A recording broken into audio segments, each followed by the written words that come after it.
Hello everybody, welcome to this Talking Tendons podcast. My name is Peter Malliaras. I'm an Associate Professor at Monash University. Today I'm talking briefly about a study by one of my PhD students, Igor Sancho. The title is Recreational Runners with Achilles tendinopathy have clinically detectable impairments, a case control study. So we're interested in looking further at psychological and strength impairments between recreational runners with and without Achilles tendinopathy. And looking at this in a larger case control study than what had been done to date, and also looking at maybe multivariate modelling, so looking at which factors most strongly predict Achilles tendinopathy, i.e. the presence of it, being in the Achilles tendinopathy group or not, and also which factors predict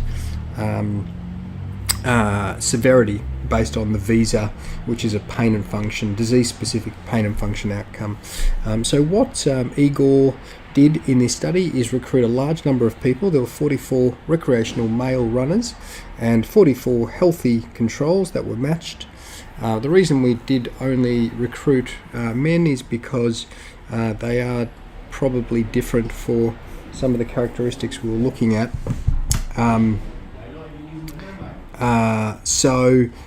Some of the factors that Igor looked at in terms of potential predictors of Achilles tendinopathy were things like, psychological function based on the Tampa. There was also the PAS, which is a pain and anxiety symptom scale. There was also things like hopping. He measured pain with hopping, how much hopping pain they had, so loading pain, as well as the visa outcome that I've mentioned already. He looked at a comprehensive battery of clinical strength tests that could be done in the clinic, and these were things like heel raise endurance, which is really commonly done for Achilles tendinopathy, but also things that are less commonly done, like 6 repetition maximum, which is a repeated rep max test. So how much weight can you shift 6 times? And he did this in a seated calf raise in a Smith machine, which is something that we use commonly to assess these people with Achilles tendinopathy issues.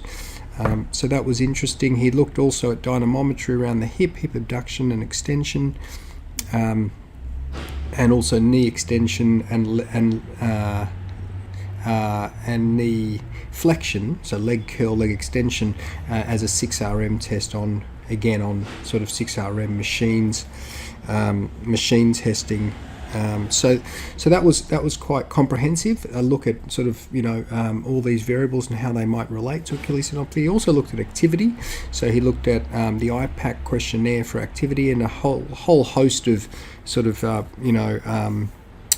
demographic variables, age, and also BMI, height and weight, etc. So that was basically the factors, and again, the key aims were to see which factors were different between the groups on a univariate level, just if you look at them individually, but then if you put them into a model, a multivariate model, which ones are the strongest predictors of Achilles tendinopathy and Achilles tendinopathy severity. What we found in this study was that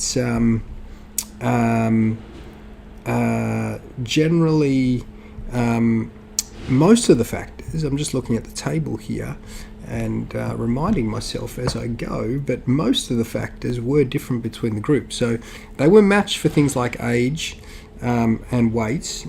BMI was different between the groups. And things like activity. We didn't match one-on-one for activity. That was different. So the Achilles tendinopathy people were less active, as you might imagine would be the case. Obviously they had more hopping pain and they had lower visa scores, so more pain and disability. They also had more psychological symptoms like fear, avoidance, kinesiophobia, as well as anxiety and depression. So those were present in the Achilles tendinopathy group. Then when you look at the strength tests, all the strength tests were different between the groups, with the Achilles tendinopathy being performing less well than the healthy controls on all of the strength measures: the standing heel raise test, the seated calf raise test, the leg extension, hip abduction, hip extension, and also another one that I didn't mention before is hopping duration, so how long they could hop for. That was another measure. So all of them were impaired for the Achilles tendinopathy group, except for the leg curl. The leg curl wasn't different between the groups. So that was the univariate level. And what was quite interesting with what we did from an analysis point of view is that we put them into a multivariate logistic regression model where we tried to predict which factors were most strongly predictive of Achilles tendinopathy, being in the Achilles tendinopathy group.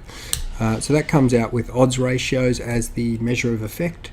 And what we found in the multivariate model was that the factors that most strongly predicted membership of the Achilles group were having lower activity level, having higher seated heel raise, 6RM, and having being shorter. So those factors predicted. So the height one is a bit odd, but the other ones are really interesting. And also logical.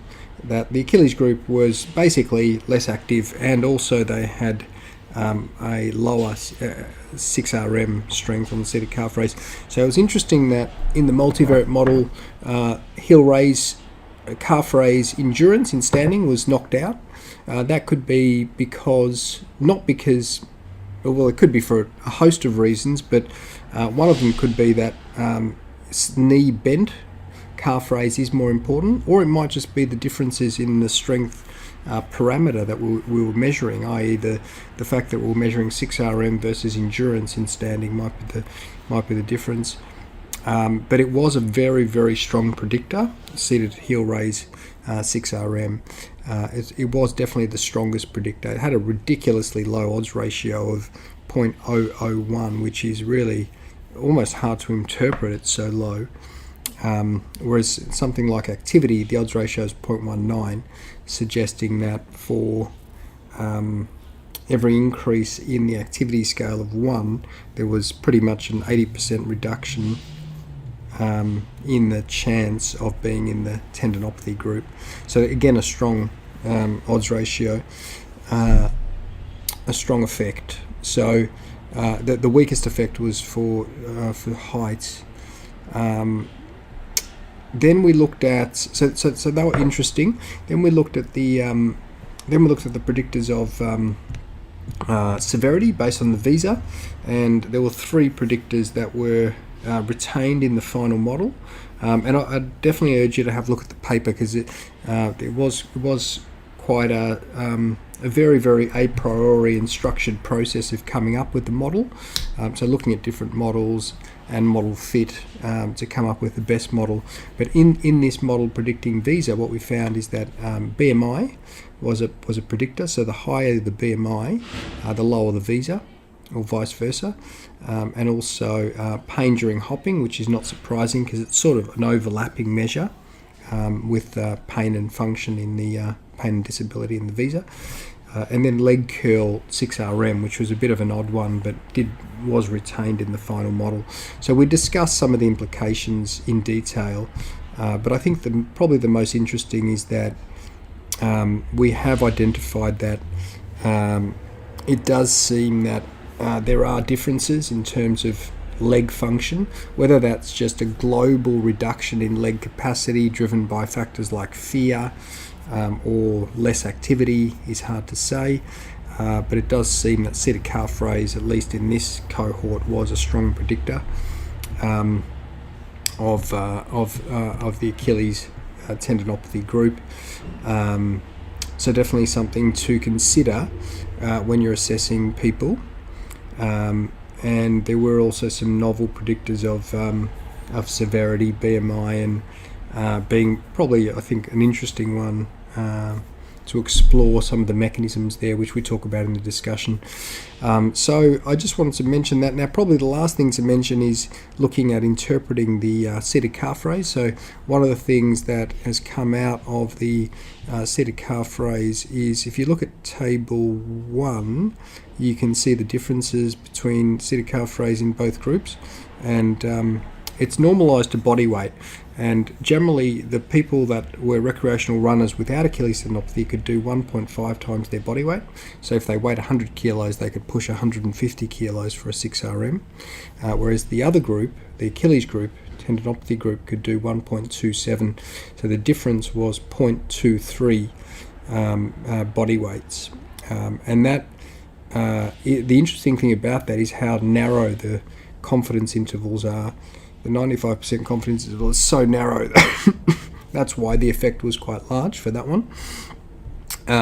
So we think that a target of 1.5 for recreational runners on body weights for seated calf raise is probably a reasonable target to aim for. So it's a nice clinical take home from the paper.